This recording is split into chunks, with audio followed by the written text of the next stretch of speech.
Hello guys, good afternoon. Welcome to our second training or webinar series with the title Customer Engagement Skills Training. And before we start, we have a few reminders. You can unmute your microphone if necessary. Questions and or answers must be placed in the chat box. Please pay attention and cooperate in every activities, completing the pre-event registration and post-event evaluation that will be posted later on sa ating chat box or sa ating GC.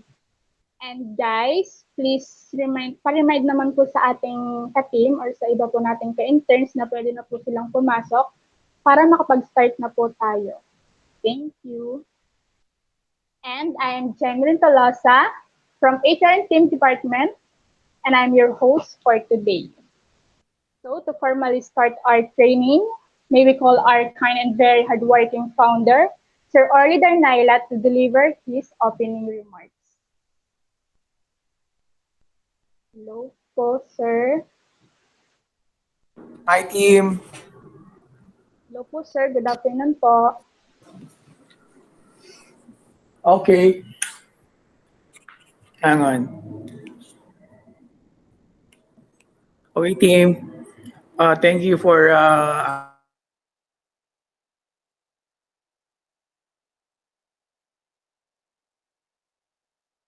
course, to balance everything, you need to work together and engage to each other per department or per team leader. So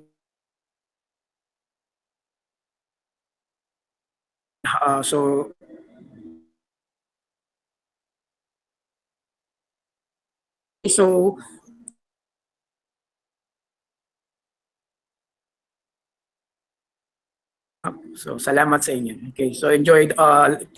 Learn, no? Ask questions kay Leah. I'll ask kay lahat para matuto tayo. Okay, salamat. Thank you po, Sir Orly. Thank you din po sa inyong time. And now, to give us more knowledge or ideas about customer engagement skills, may we call our speaker, the Marketing Manager of Baybayin Hub, Ms. Leah Villalobos. Hello, good afternoon. Clear naman ako? Yes po. Oo. Okay, so there's only 15 of you. Ilan na yung remaining na interns natin? 20 po, ma'am. 20. So where are the rest? Ang iba po ay...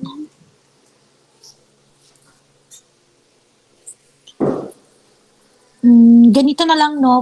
First, I'd like you to know that this training is not actually, we're not doing this for us. We're actually doing this for you guys. Kasi we promise to deliver service to your university wherein you have to learn something from us. Na every day, every week may take away kayo. Though we understand that you are coming from different departments, but since the focus of the business is more on hospitality industry, that's why we are focusing more on giving you knowledge about the real world of the hospitality. Kasi we all know na naka-virtual tayo, hindi tayo nakakapag face-to-face. So, aside from the task given to you, the other way of sharing you our knowledge is by conducting quick seminars, enable for you to parang ma-figure out nyo lang din and ma-visualize nyo kung paano ba talaga yung nangyayari sa mga hotels. Though, hindi kasi lahat sa inyo is totally nakakapag-directly engage with the customer. Kasi yung iba nasa multimedia, ang iba is nasa HR, and some of you lang talaga yung nakakapag-focus ng training na merong customer engagement and customer service. So, this will be part of your evaluation, guys. So, HR team, I need you to give me the list of attendees for today and from last week. And for those who did not attend last week and today, HR, please kindly ask an explanation letter of why. I need to know the reasons, and that will be part of the 201 files, which will be included in the evaluation after the internship. Yes po, ma'am. Noted po. Okay. Okay. So our training for today is very related to what we have discussed from last week. Actually, i-connect lang natin siya from the customer service. So our topic for today is customer engagement skills. So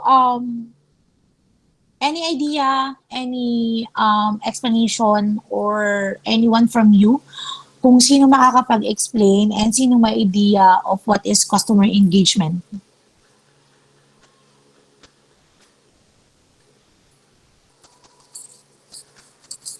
What do you think is customer engagement skills? It was actually discussed during our previous training. It was mentioned several times. It's actually related again. So I'm expecting that may makakapag-explain or may makakapag-connect ng topic natin for today from last week. Kasi it's actually very similar. Some of the topics is going to be ano lang, i-repeat lang natin, parang i-widen lang natin yung topic natin for today. But basically, yung topic was discussed na din from last week. So, who among of you, do you want me to call a name na lang?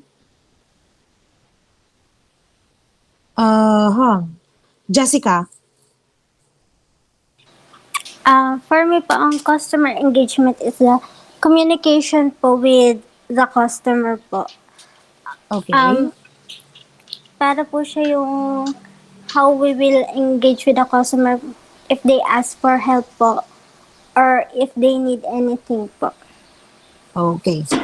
Okay. Jameline, next slide, please. Okay.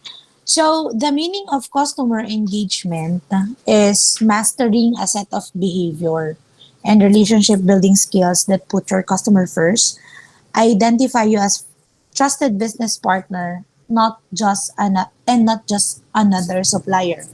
Then, customer engagement skills empower sales leaders and their teams to go beyond the normal range of client expectation, allowing them to create truly effective and sustainable business relationship.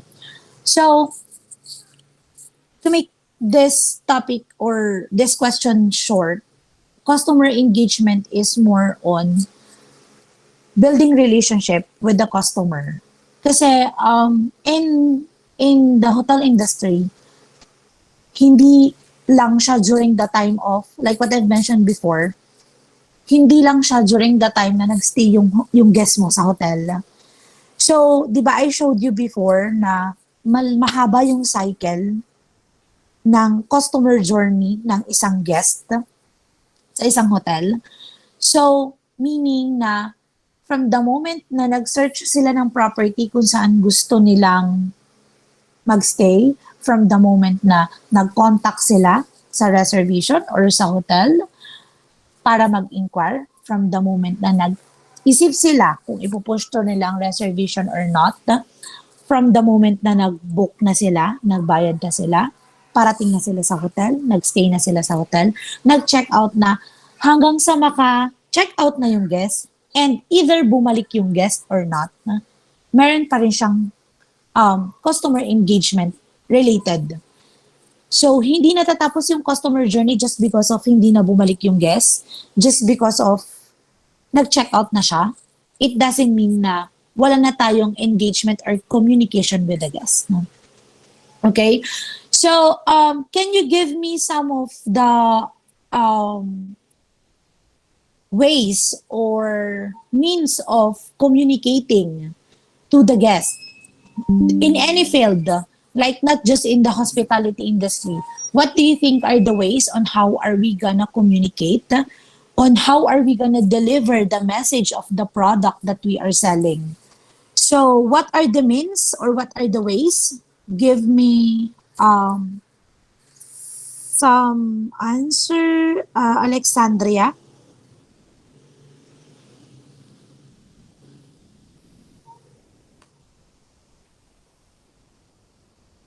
Hello, Alexandria.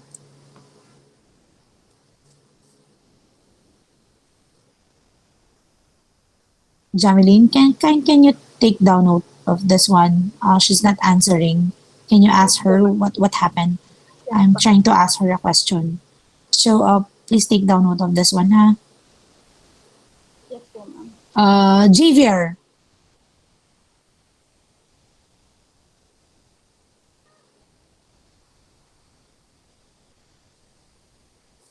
Javier? Yes.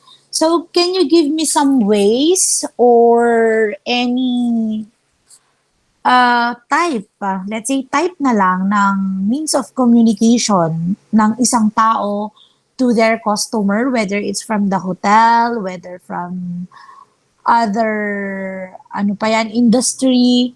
Can you give me some?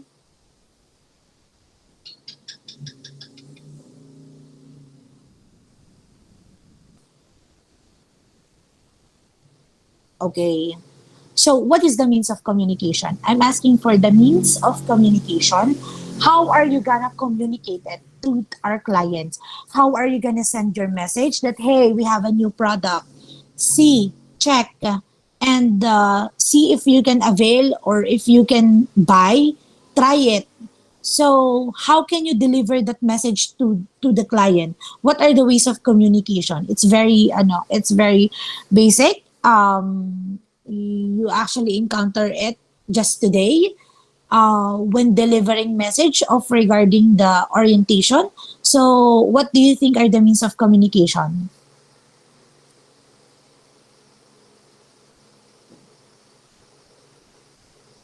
Okay, okay, that's Joyce Ann. Yes, it's possible face to face.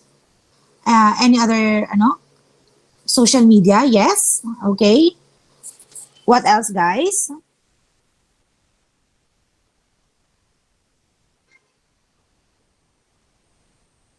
Jessica.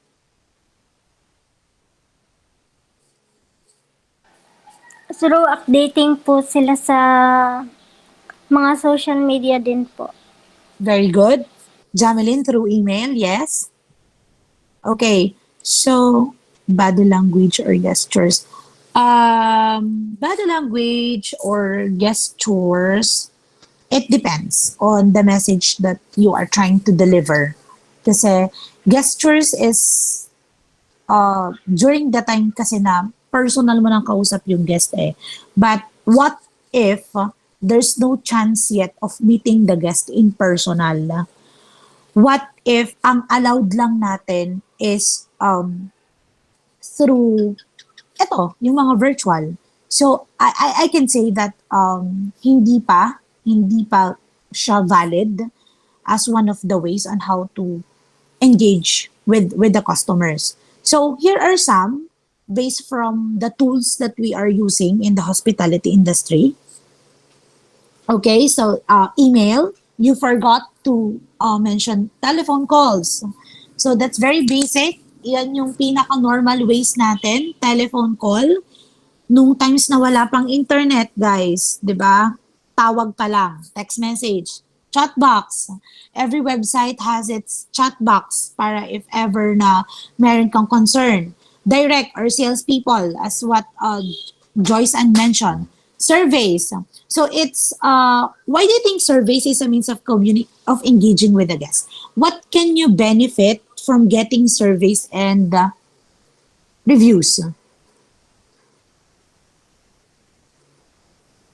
Let's hear from is Chrisabel here? She's not here. Elaine, what do you think is the benefit of survey and reviews? For me po, ma'am, surveys is makatulong po siya sa company for us to malaman din po natin what to improve dun sa company natin. Okay, same goes with reviews. Yes po. Okay, very good. Newsletter, that's the very common way. So in hotels, if meron pa din mga companies na hindi sila ganun ka-active when it comes to emails. So they like it to be formally sent to them. Like you can send proposals via letter or an invitation. So newsletters is still in social media. So have you noticed that social media is actually one of the most effective way of engaging with the customers, even in hospitality? Guys, sa TikTok na lang, no? Kahit hindi ka mag-market ng property, are you seeing a lot of like TikTokers or influencers who are posting different destinations wherein a lot of people just by one click or just one post of video, they are getting a lot of inquiries kung saan yung property as long as the property is very attractive. So parang ang effortless niya. So as of the moment, yung social media, I can say is very, ang laki ng influence niya talaga sa marketing, not just in hotels, but actually in different products. Pag nagbebenta ka, ano bang ginagamit ng online selling ngayon? Di ba? Social media. You can also do that. Like this one, webinars. So, you can schedule a webinars with the students or maybe in hotels if you are selling a voucher. You can schedule a virtual seminars or conduct conduct an orientation to the BPO companies wherein you can discuss of what are the benefits of booking with us. So yeah, that's one. And then yun nga, yung last one is the reviews, which as per Elaine nga, it's very important because of we are getting feedback. What do we need to improve? If there's any concern or problem that they have encountered during their stay, if there's concern with the product that you are selling. So feedback, reviews, surveys is very important. Do you have any other? Meron pa ba kayong naiisip na iba pang ways of communicating or sending message or engaging with the customers aside from the given? Radios, yes. Television as well, pwede din siya. Yeah, advertisement, yes. Yan yung mga, kumbaga, kung tutusin ay mga lumang way ng pag-a-advertise ngayon. Posting, yes. But it's actually, how do you call this? It's related to social media posting na eh. The last thing that we can actually do that pa rin, which is very effective pa rin, is yung mga collaterals, like leaflets or banners, tarpaulins. That one, very effective yan sa Tagaytay. Kasi pag meron kang isang bagong restaurant, tapos let's say medyo malayo siya sa, best example is in Tagaytay, kasi Tagaytay is the only way going to Batangas area in Calatagan, aside from Lipa, but it's quite far from the location. Mas malapit pa rin yung Tagaytay. So na-notice ko lang, no, yung mga hotels ng Batangas, halos 80% of them, sa Tagaytay sila naglalagay ng mga banners. Why? Ang Tagaytay kasi, ang daming restaurant, ang daming poste, ang daming travelers, ang daming commuters. So, pag naglagay ka ng malaking banner sa isang poste, nakaka-attract kasi siya ng attention ng mga tao na, uy, meron palang ganito doon, meron palang ganyan. So, medyo old school na siya. But for me, still, effective pa rin siya. Especially if the location na paglalagyan mo ng banners is talagang matao. Like malapit sa mall, sa bus stations. But you have to study. You have to study of the location kung saan mo kailangang maglagay ng mga banners. Hindi yung makapaglagay ka na lang along the highway. You have to study din. And as much as possible, kung mapapansin nyo, let's say yung iba't ibang pictures yung ginagamit. Kasi it's their way para makakatch ng attention na, uy, may ganito pala sa ganitong area. Uy, sa Pico de Loro pala, may ganito. Uy, sa Matabungkay pala, hindi natin alam, may floating villa. sa San Juan pala, ganun pala kaganda yung beach nun. Tapos may ganito pala, may White Cove pala na sobrang ganda pala ng rooms, ang ganda ng beachfront. So not everybody is actually aware of what we have in Batangas. So it's up to the hotel na lang and to the company yung willingness kung paano nila i-market yung property. But those are, and what you have mentioned, are the ways of communicating with the customers. Okay, next. Okay. So, I have here 16 basic strategies, but of course, bibilisan lang natin. Iaano ko na lang siya. Kasi, I think, I was able to discuss this na last week. Pahapyaw lang siya. Actually, it's connected. Kaya, hindi ko na siya iisa-isahin. Kumbaga, i-shortcut ko na lang siya. So, basic strategies in enhancing customer engagement. Number one, have a warm greeting to create the right first impression. Naniniwala ba kayo sa first impression na maglalast siya? Like, for example, meeting someone, kung ano yung first impression nyo, naniniwala ba kayo na until at the end, yun siya? Or somehow, once na nakilala mo yung tao, nababago pa rin na yung pagtingin mo doon sa isang tao or pagkakakilala mo doon sa isang tao, sa product, sa location. Are you that type of person or first impression will last talaga?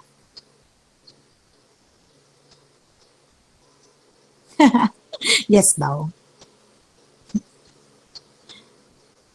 So, ako naman, for me, sa nagbabago po ako, may hugot si Joyce Ann. My God, Joyce Ann. Pag hindi consistent, no?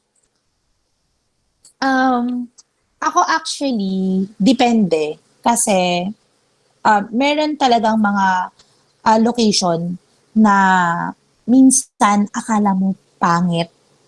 Pero pagdating mo, pag nag-dig ka deeper, like kapag nakita mo na yung facilities and all. Tapos, especially pag natikman mo yung food, na ang sarap pala. Kahit ganun yung itsura ng lugar, medyo luma siya. Pero, alam mo yun, meron pa rin factor. Minsan nababago naman siya. Pero meron talaga, most of the time, ang nangyayari sa hospitality industry. I'll be honest with you, na yung tawag ba na budol, na ang ganda ng pictures sa website, pero pagdating mo pangit. That's very common. Very common na nagiging complaint sa mga hotels. So, nagkakaroon sila ng complaint. Kasi, syempre nga naman, dapat you have to be honest and dapat kung ano yung binabayaran ng guest, dapat ganun din yung ibibigay mong service. So, ayun, have a warm greeting to create first impressions sa mga guests natin. Pag nakakasalubong nyo sa lobby. Best example are the staff from the province. I'm not saying na hindi magagalang yung from Manila, but based from my experience, likas ang pagiging magalang pag ang mga staff mo galing ng province. Kasi, I have handled 2 properties na, the Pico, the Matabungkay, tapos, syempre, nakakapag-stay and travel and all. Ano siya, sabihin na natin na hindi ganon sila yung standard, hindi ganon ka taas, unlike yung mga Shangri-La sa Manila, pero talaga naman na magagalang naman talaga. Kahit saan ka makita, pag yumuko, kala mo mababali na ang likod sa kakahay at kago-good morning sa iyo. So, yun. Warm greeting to create first impression. So, next. I think I've mentioned this one. Whenever that you are talking to the guest or you are communicating with the guest, please be reminded that you have to address the guest based from their name.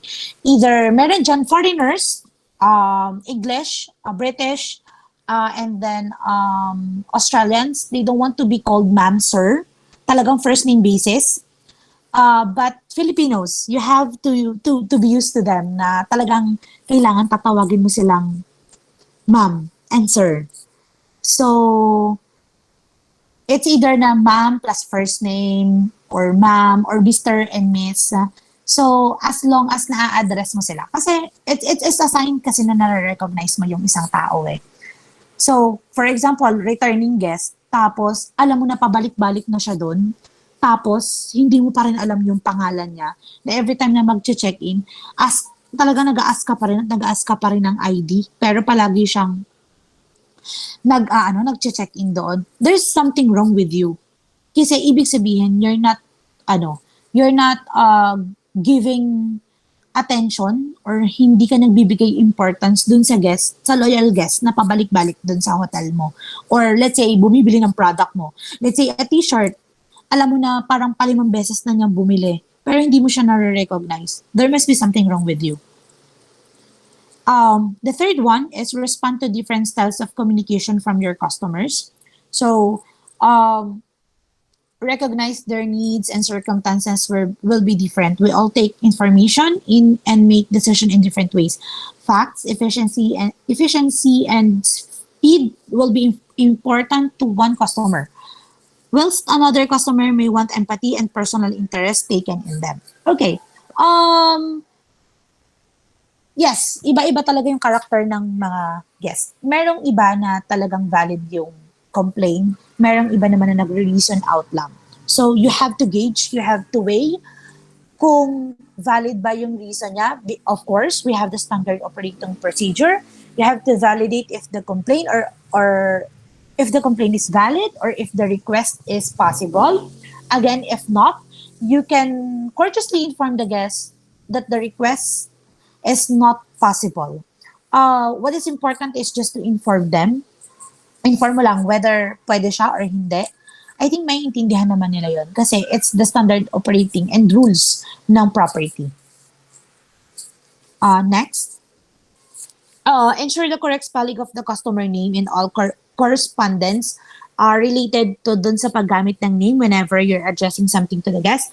Why? Kasi especially in hotel, just for you to know guys, merong mga invoices na ibinibigay sa hotel upon checkout.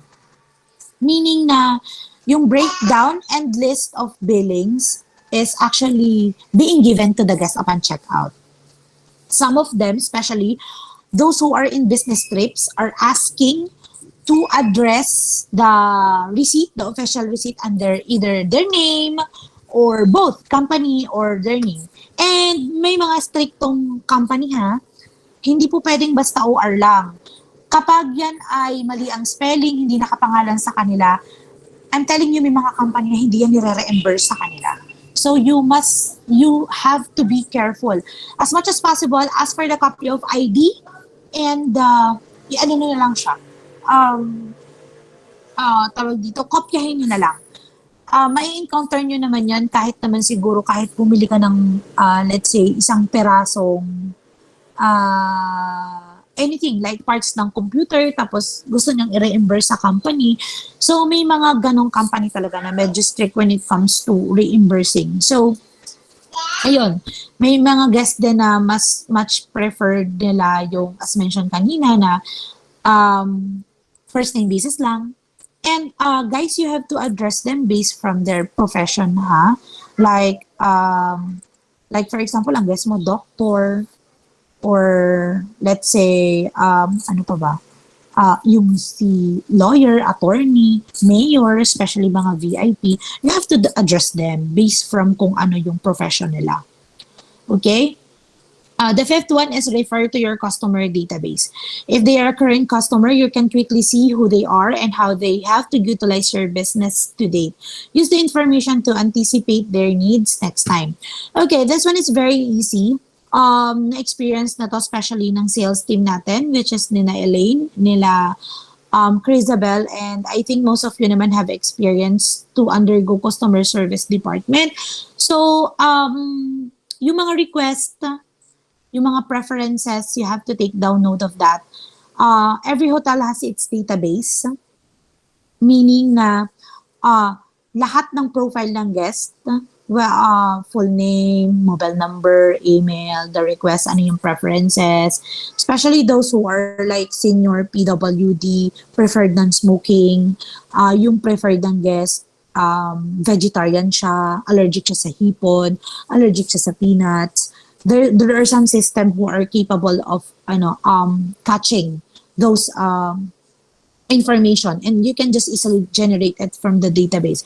It can actually enhance the customer engagement kasi meaning, again, nagpipay attention ka, binibigyan mo siya ng importance na, ay, si sir babalik, naalala ko, ano nga pala to, tawag dito, allergic to sa maalikabok. So, I have to make sure na yung kwarto niya wala talagang alikabok.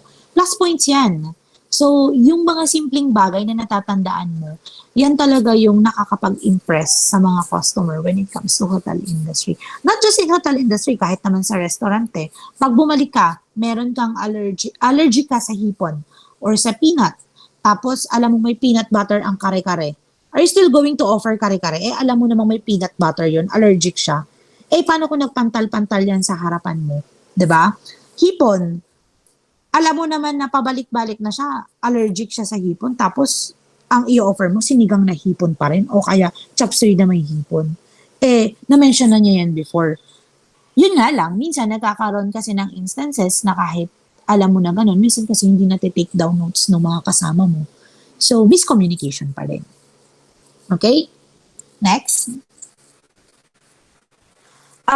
Find something out about the customer that connects you with them.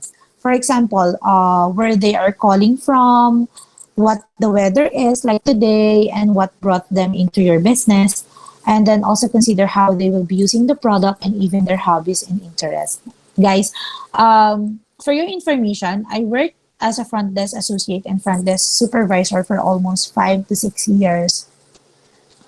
Ang natutunan ko as a front office associate, during check-in, ginagawa ko kasi siyang tactic. Pag hindi pa available yung kwarto, kinukwento ko yung guest.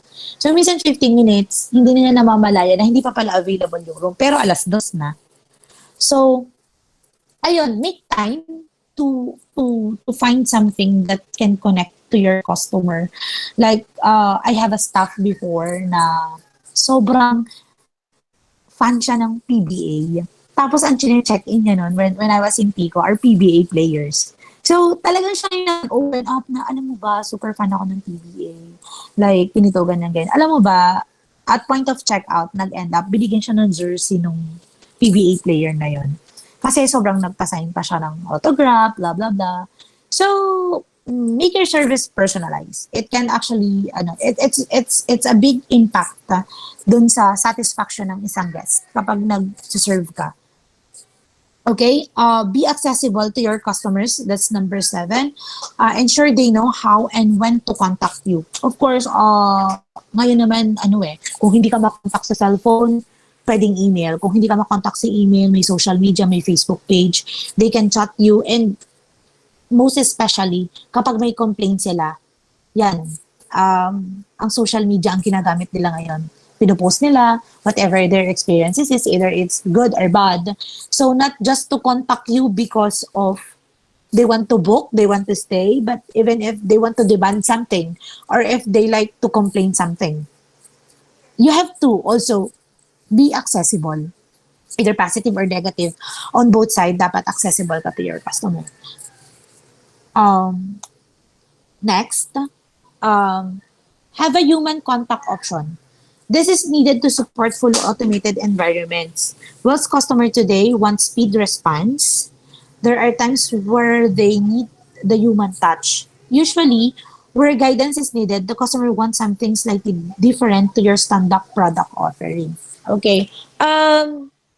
Guys, hindi ko lang alam sa ibang company. Pero sa amin kasi, dun sa mga na-experience ko na mga hotels, we are allowed to give our personal mobile number. May mga guests na ganon. Like, not to communicate with you outside the business, but it's their means of, they trust you kasi. So, ako ang ginagawa ko naman, nagpapaalam ako dun sa boss ko before, like sa front office manager, sa general manager, hey, this guy is actually asking for my personal number para next time that he wanted to book, he can personally book directly to me. Kasi nga minsan, syempre, matagal pag busy talaga yung mga emails, hindi nare-replyan, yung mga chat. So, once na-approve, you can do that. Tapos, ang ginagawa ko, kinakamusta ko siya, sir, kailan yung plano mong balik? We have ongoing promo. Though he has my personal number, but still, our communication is through pa din, is about the business pa rin. Don't go beyond the personal, the personal matters. Just to remind you guys, pag ang isang guest ay nasa property or nasa hotel, and you are still employed with the company, you are not allowed to have a special connection or a special relationship with the guest. You can actually do that if ever na you resign to the property na, or let's say na hindi na siya nag-stay sa isang company. That is possible to have a personal communication with the guest. But until you are working for a company and still he is a guest or he is a client, it's not actually allowed. It's part of the protocol and the standard ng mga company. Kahit naman sino, I believe alam niyo naman 'yon, 'di ba? Personal So ayun. Personalized standard templates. So, di ba napapansin nyo si Sir Orly, gumagawa siya ng mga templates kasi ayaw niya na, kumbaga, paulit-ulit. Like, for example, sa HR, 3 sila.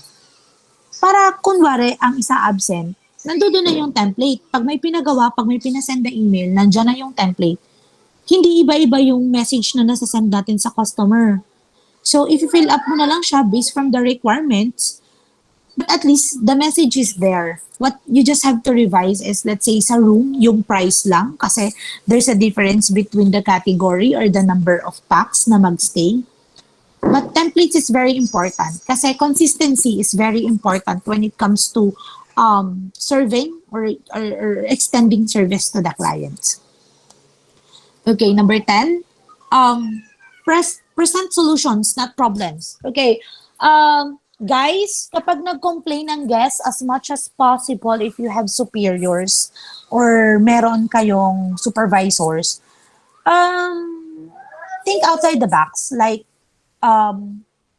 saka ka na lang mag-raise ng concern sa manager mo kapag hindi na talaga manageable.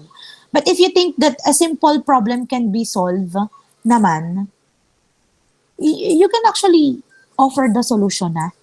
If you think it wouldn't work, then that's the time na humingi ka ng tulong sa superior mo. But never ever communicate with the guest na nagsabi na siya sa'yo ng problema pero wala ka pang maibigay na solusyon. Kumbaga parang dinadagdagan mo pa yung problema ng guest kasi may problema na nga yung guest. Tapos hindi ka pa makapagbigay ng solusyon. So never ever do that, guys. As much as possible, offer solution. Not as much as possible, wag yun nang palakihin yung problema. Kasi it's actually will affect the experience of the guest. Magiging worse pa yung situation. Okay? 11, use positive language. Guys, I have mentioned this last week. Always use positive and professional languages. Don't use jargons as part of your communicating tools to the client. Do not use languages na hindi naiintindihan ng mga clients kasi that will leads to misunderstanding. I think nag-bubble siya. Okay. 12, help those who first language may not be English. Rather than speaking louder, listen carefully. Slow down slightly to absorb every piece of information.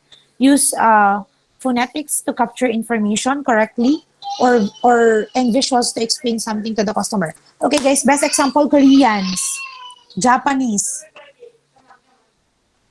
Though they know how to speak in English, guys, I'm telling you, hindi sila ganun kadali makakatch ng English words. So, meron naman ngayon na may translator. So, you can actually download that one para they can still speak in Korean language and Japanese language, then it will be translated to you, and vice versa. You can speak in English, then it will be translated to you in um, Korean language. But most of the big companies, big hotels, they have their sales manager who speaks Korean, Japanese, mayroon pang Vietnamese. So it wouldn't be it won't be hard for us to speak, especially the front desk. Number 13, respond quickly to customer request. Guys, huwag yung pag-intayin yung guest. If they have requests, like for example, extra, wala na akong shampoo, wala na akong toothpaste, wala akong towel, sobrang basa na, gusto kong magpapalit. Huwag yung pag-intayin yung guest. Or, if talagang hindi kaya na maibigay in 5 minutes, inform the guest.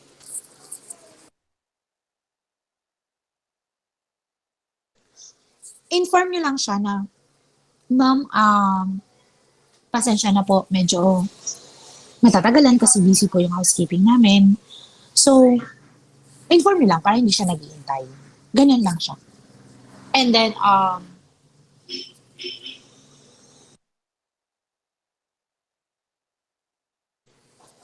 respond positively and supportively to customers' concerns, objections, and complaints.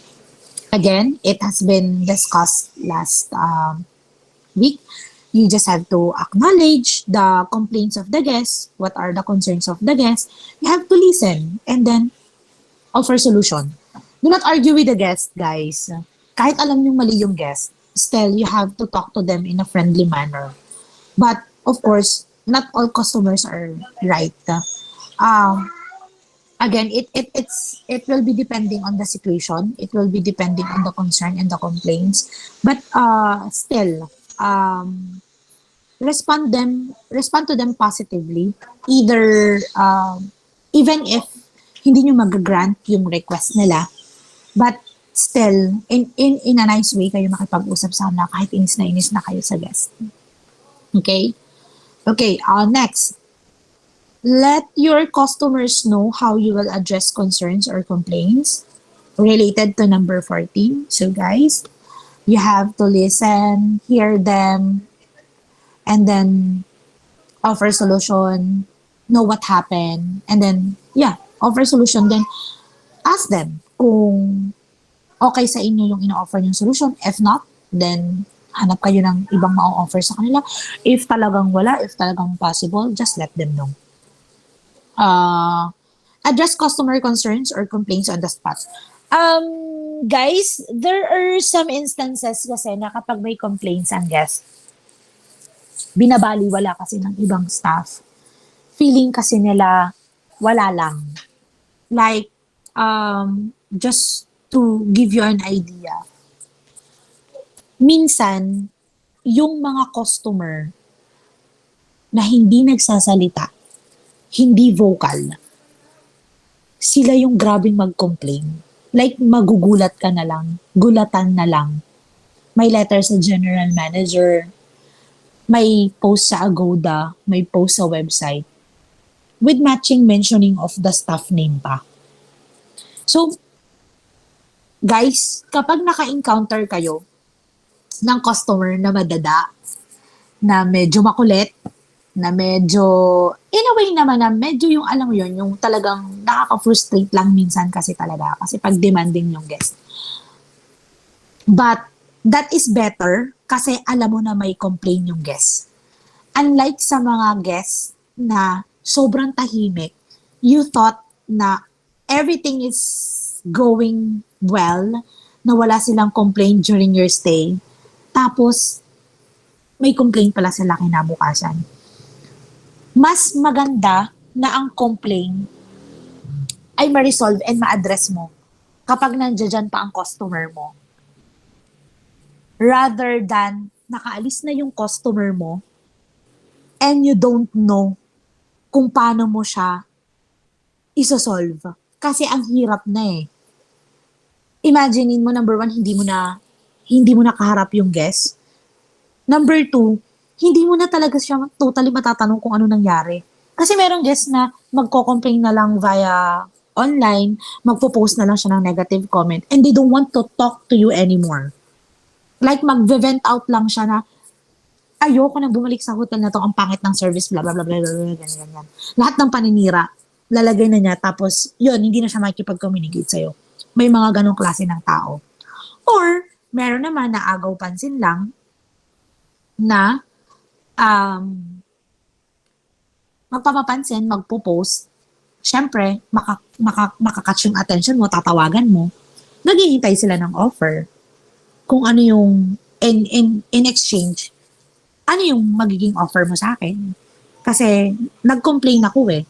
Pero, those are guests actually na medyo hustler na when it comes to complaining. Kasi ang ginagawa talaga nila, may mga guests talaga na gano'n na after na sila, nagko-complain. Kasi, wala eh, hindi mo na sila mapipigilan. Kumbaga, pag nag-complain ako sa hotel na to, after ko mag-check out, mag-post ako sa website nito, mag-post ako sa Agoda, ako lang naman na makakapag-delete ng comment eh.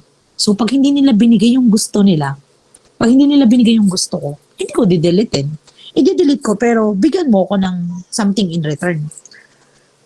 Most of them, discount, free rooms, or let's say sa mga items. No, palitan mo to or bigyan mo ko ng bago. Mga t-shirts, sleepers. So, yan yung mga basic na na-encounter natin sa hospitality industry. Okay? So, that's the 16 basic.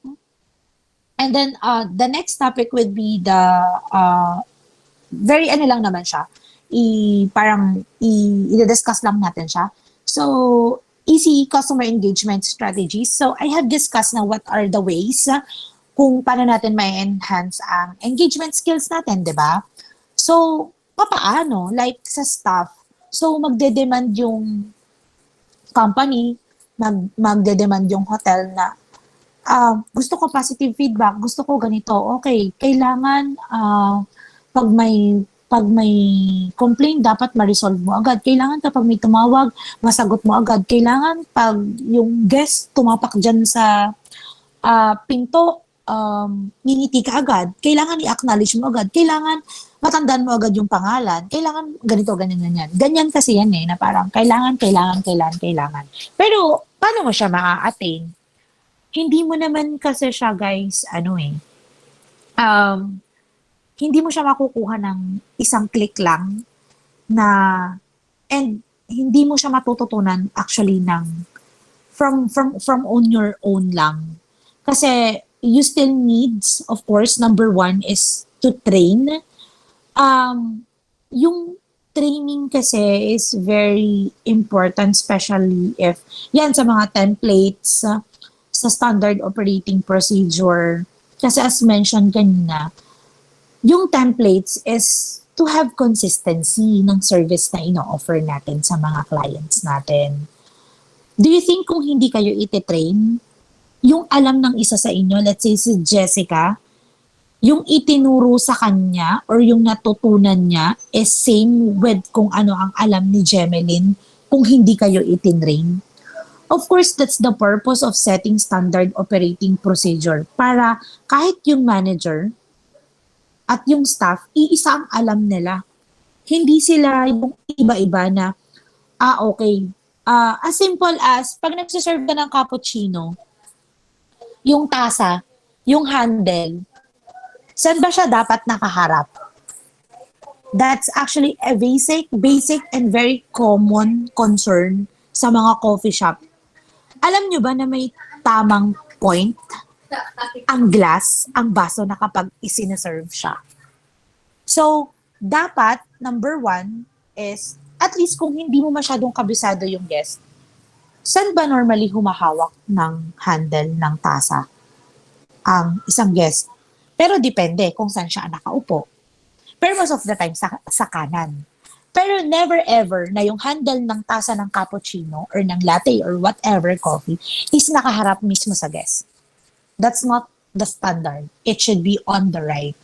And the teaspoon should be placed sa platito and placed on the left. The standard is 1 sachet of sugar, 1 sachet of creamer, and then Splenda, kung meron man, kung hindi man nagsusugar. And it should be placed dito sa right din, malapit sa handle. So, that's standard operating procedure. Imagine mo, as simple as pagsaserve ng water, may standard operating procedure siya. So, kung ikaw, halimbawa, si Elaine, alam na yung standard operating procedure na kapag magsaserve ka ng tubig using the pitcher, saan ka magsaserve? Always on the right. Eh, paano kung si Jameline, hindi naturuan, hindi na-train, basta nag-serve ng tubig, sa kaliwa, natapon, ginamit pa yung kaliwang kamay niya, natapunan mo yung guest. What meticulosa yung guest na every simple step na ginagawa mo, nakikita niya. As simple as paglalagay nga ng tinidor, may mga taong nakakapansin yan. So, training and coaching is connected to each other. It's very important. So, it's actually the basic and the first step para ma-attain natin yung enhancement ng engagement skills. So, let's connect the train and coach kasi it's actually, very connected. Iti-train mo siya. Then, the coaching naman is during the actual na. So, na-train mo na. Ang training kasi more on ganito di ba? Class, magde-discuss ka. Coaching naman is more on the actual. Kapag yung nandiyan na yung guest sa harapan mo, paano mo siya i-apply, it's more an application. And then, assess. Being able to assess the sales representative and skills. So, bakit, guys, kailangang i-assess? Kasi, yung staff, ina-assess siya. Kasi, paano ba? I could say kasi na, after the training, after coaching, once is enough, di ba? Lagi naman natin sinasabi yon. Pero kapag more than once, it's a different issue na kasi kapag paulit-ulit na. So, i-assess mo if na-adapt ba niya, i-assess mo ba kung paano yung pick up niya dun sa mga tinuturo mo. Kasi, guys, it will actually, affect the performance of not just you, but most especially the team. Kasi you have to remember, pag nag-complain ng isang guest, hindi naman ikaw lang ang iko-complain niya or hindi naman pangalan mo yung masisira Let's say, yung Nike, nagkaroon ng complaint na yung quality ng sapatos is, pangit. Tapos, let's say yung sales lady, ang naibigay na stock ng sapatos is luma or may sira.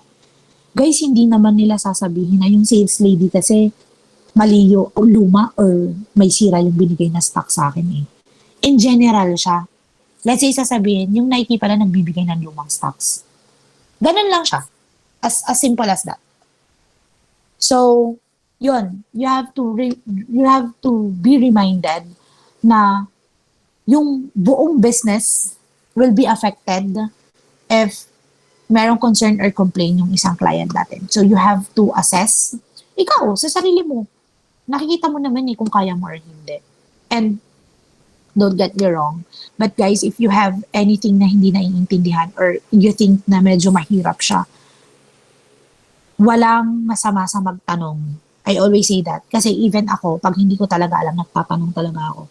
Lahat naman tayo nag-start sa point na hindi natin alam kung ano yung ginagawa natin. And after training, after coaching, guys, instead na mag-risk ka na gawin mo nang hindi ka nag-clarify or nag-verify if what are you going to do is correct or not, might as well ask kaysa sa naman sa itaya mo na magta-try ka na hindi mo sure kung tama or ano yung ginagawa mo. At least nag-check ka. Diba? So, ayun. Assessment is the next step. After the train and coach is connected, then assessment. And then analyze. Guys, this is related to the data. So, again, each stores, I think naman, meron naman siyang data as mentioned kanina. Doon natin nakikita kung ano yung mga preferences na mga guests. Nakanote din doon yung mga complaints or concerns ng guests.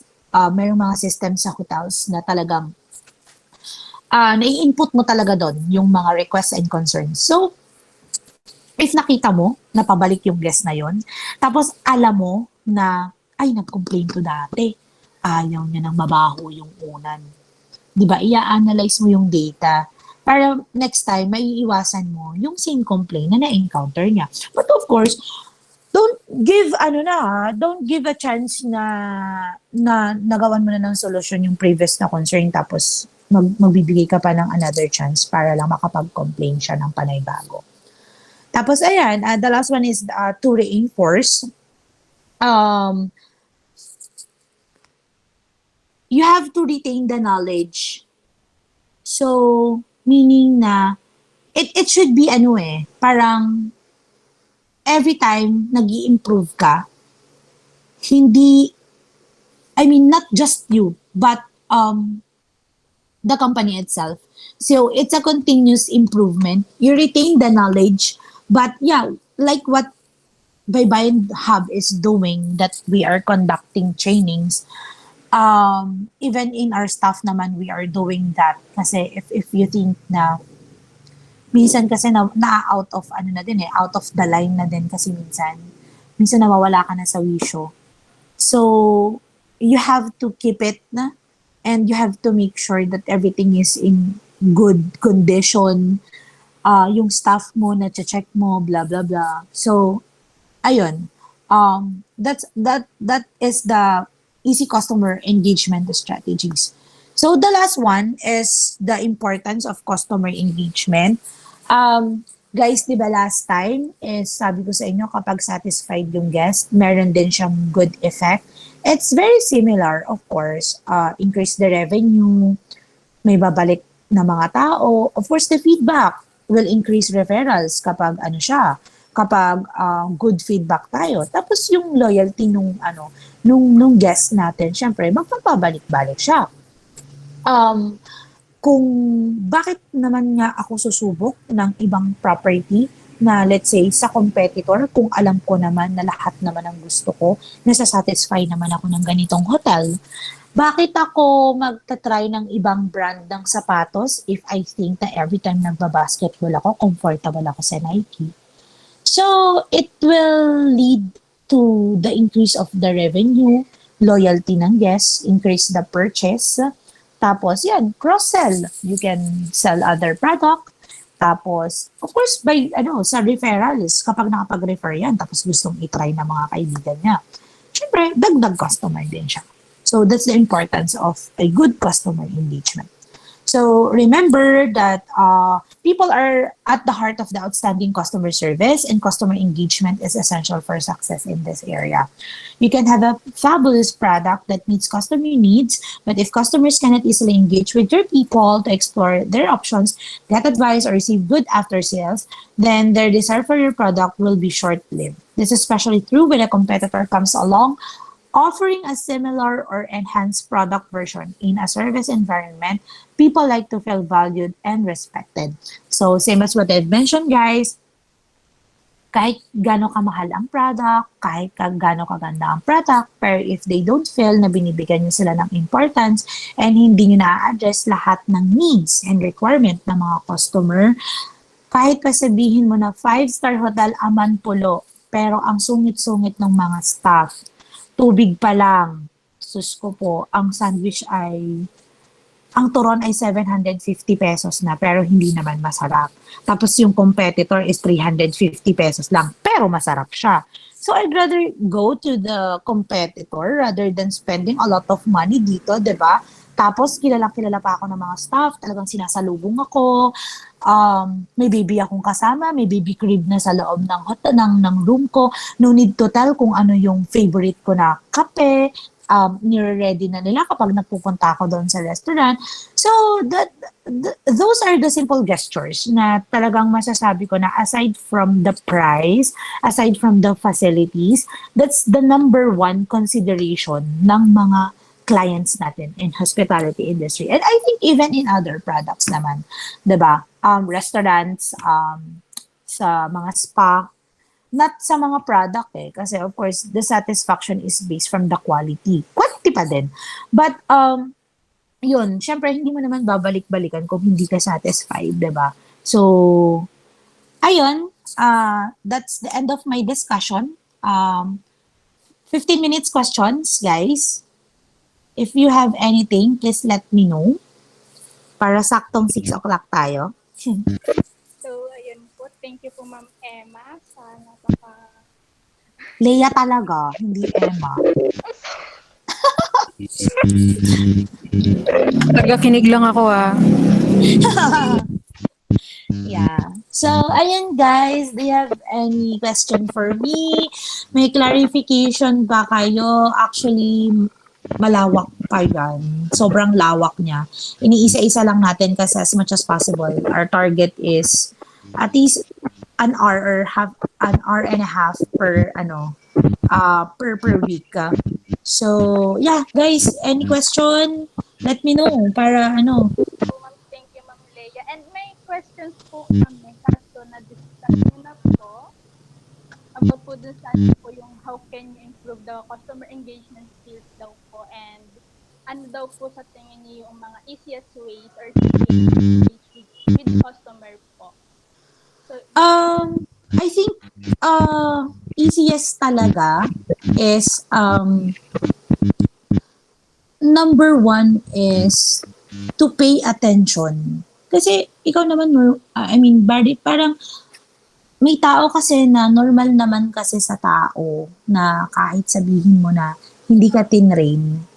Pero kapag good listener ka and good observer ka, na based from, meron yung iba just to share with you, I have a staff before na parang napadaan lang siya, tapos narinig lang niya na nagkukwentuhan yung mag-asawa na parang masama yung pakiramdam nung anak nila. May baby sila dun sa taas. Pero, hindi sila nag-ask ng any help from the hotel or hindi sila tumawag. May nurse kami. 'Di ba? You know what my staff did? He called the nurse and then informed him na she heard na yung bata may lagnat sa taas. And the child is like 2 years old pa lang ata. And parang yung staff ko kasi hindi sila makalabas, hindi sila kasi they have to monitor yung bata. Kakain sila, magpapa-room service lang. So, after that, syempre, tumawag siya sa room nung guest. In-inform niya na, ma'am, this is Kylie from the reception. Ma'am, I'm sorry pero I heard kasi kanina na, correct me if I'm wrong, that I heard na parang your baby is not feeling well. So our company nurse is on his way going to your room to check if kung may lagnat pa ba, to check after your baby, blah blah blah, ganyan. So alam mo ba na nung upon check out, as in nakakatuwa lang kasi tinawag niya kami yung mag-asawa to talagang to give thanks doon sa staff ko. Kasi syempre wala silang dalang gamot. Akala nila simpleng sinat lang, ganyan. Tapos ayun nga, nung gabi medyo lumala na yung lagnat. Tapos mas nabantayan kasi may graveyard pa din. So for me, it's very simple lang naman, knowing what your guest needs and then be attentive, number one. and always give respect and positive response to your customer kahit hindi mo alam yung isasagot mo, but inform them that you have to check on the request if it is possible. Hindi na magagalit yung guest. Basta maging honest ka lang sa kanila. Yun.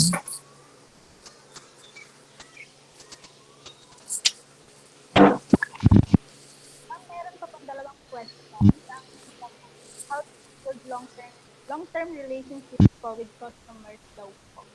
Sorry? Questions po is build long-term with customers po. Long-term relationship with the customers. Of course, number one is you have to exceed or at least meet the expectation of the guest. Na, syempre, if, as discussed, if they have any concern or issue during their stay, you have to address it properly kasi it will make them feel na you are giving attention to the concern of the guest. And best advice, i-personalize mo yung service. Like, alam mo yung, katulad nung nangyari na yung kinuwento ko na ganun, na kahit wala siya sa standard na yung pagtawag sa sa mga guest, I mean doon sa nurse kasi may sakit yung it's a simple gesture kasi na-appreciate kasi yun ng guest. Then ipamper mo lang sila, get their request and give it if it is possible, and always let them feel that they are important sa company, sa hotel, sa property, and as a customer, I'm telling you, babalik-balik sila. Kahit pa anong dami ng magandang hotel dyan. But if you already built a good relationship with them, I advise na maging personalized yung service mo. Magiging long-term talaga. Pag satisfied yung guest, walang problema. Hindi mo na kailangan kulitin yan. Hindi mo na kailangan pilitin na, sir, try mo na to, naka 50% off kami. Kahit pa naka 100% yan, kahit pa walang promo yan, kahit walang discount yan, babalik at babalik yan. Kasi I'm not sure if I was able to mention this to you last time. I have this guest and I've known him since 2004 when I started working with Pico de Loro. He's a guest from US and we've known each other until now. Imagine mo, wala na ako sa Pico de Loro, nagko-communicate pa din kami. Tapos, ayun, kung saan man ako nagpupunta na property, tinatry niya just to make sure na nabivisit niya ako. So, it's the service. It's the personalized service talaga. It doesn't matter whether gaano kaganda. But it's the feelings kasi na nararamdaman nila na, ay dito, okay ako, komportable ako. Feeling ko parang nasa bahay lang ako. Parang hindi ko kailangan mag-pretend na ganito. Hindi ko kailangan na parang hindi ko na kailangan mag-request ko anong kailangan ko. Alam na nila eh. So, para lang akong nasa bahay, na yung routine ko sa bahay, kung ano yung kailangan ko sa bahay, parang alam na nila kung ano yung kailangan ko. So, ganun.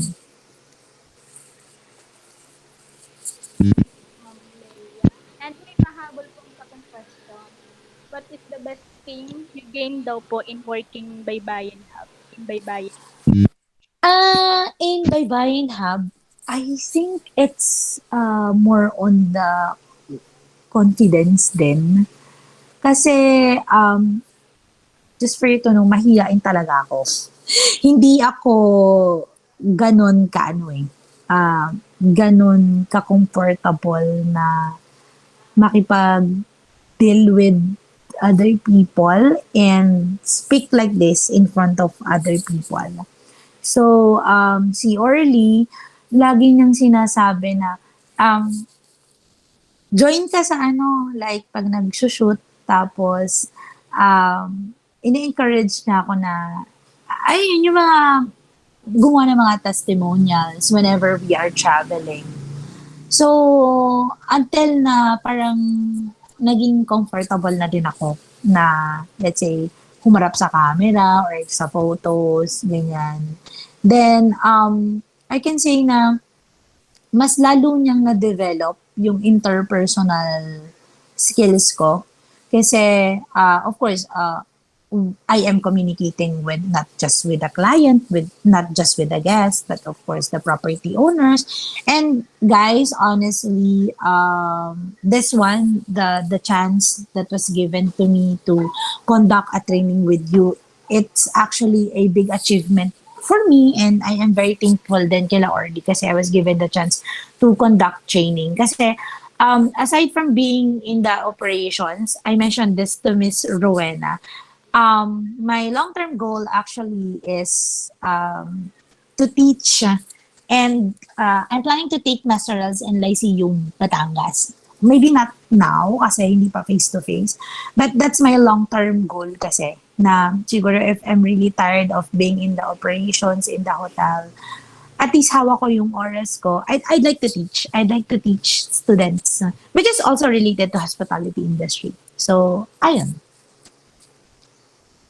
So, yun lang po Ma'am Ata ang mga questions ng ating mga interns. Okay. So, if wala naman ng other questions, so thank you so much for attending. Just, Jamin, can you, turn off your, parang nag-ground ata yung mic mo. Ayan.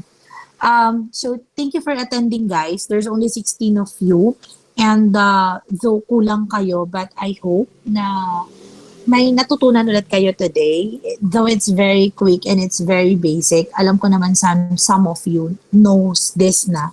But still, I'd like to share my knowledge, my experiences. And guys, I hope to see you guys during the graduation.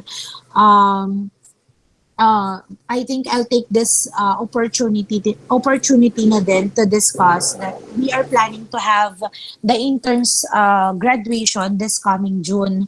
So kindly communicate with the HR with regards to the details. It's actually a small lang naman gathering for all of us, for us to meet you in person, to thank you for being part of Baybayin Hub. And yeah, may mga awarding program tayo, may outreach program din tayo. So yeah, I hope guys that you can join, and I'm expecting na sana lahat. Kung may mga concerns or meron kayong issues or concerns with regards to the proposals of the graduation, kindly let us know. So maybe we can amend it or we can find a solution to your concerns. Maybe we can change the date or change the location, whatever na concern, please let us know, guys. But as much as possible, I want you to be there, all of you, for us to meet you na din and to thank everyone. Aside from that, HR team, I want you to record the training kasi I mean the attendance. This is again this is going to be part of the performance, the evaluation. And I want to know din kanina kung bakit hindi sumasagot si what's her name? I think it's Alexandria. I need to know why she's not answering during my the time na I'm asking her a question. So I need to know that. So guys, request ko lang sana kasi the last time yung picture natin hindi lahat nag-open ang camera. So may I request everyone to open their camera, please, and then so that they can take a picture of us, okay?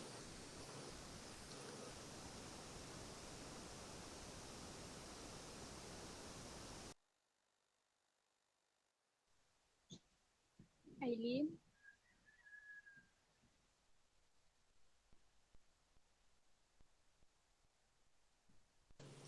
Guys, pag hindi nag-open ang camera, ibig sabihin absent.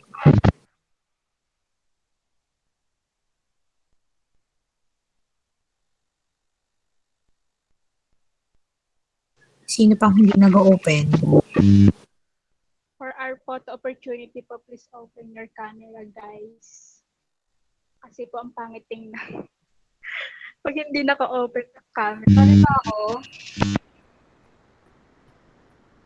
Guys, open na ba yung camera? Si Eileen tawang-tawa. Oh.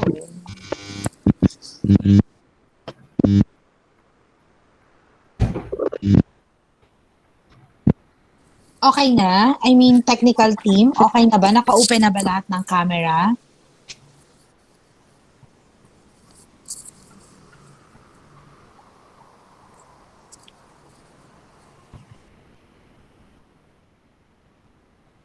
Sino pa? Mention it.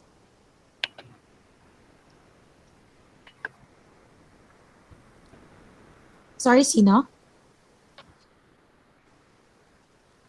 I think she's not in the room.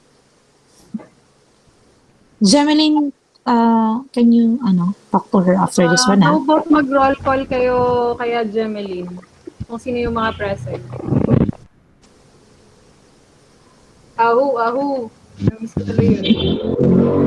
Open naman na si Eileen. Who else? Si ano na lang? Sino na lang? Javer.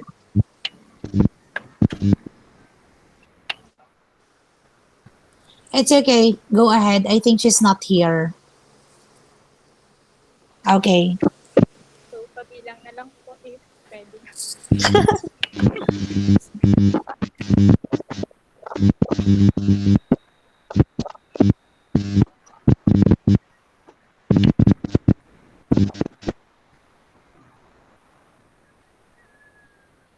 Thank you, guys.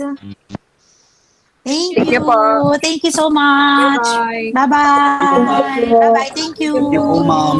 Thank you. Thank you po.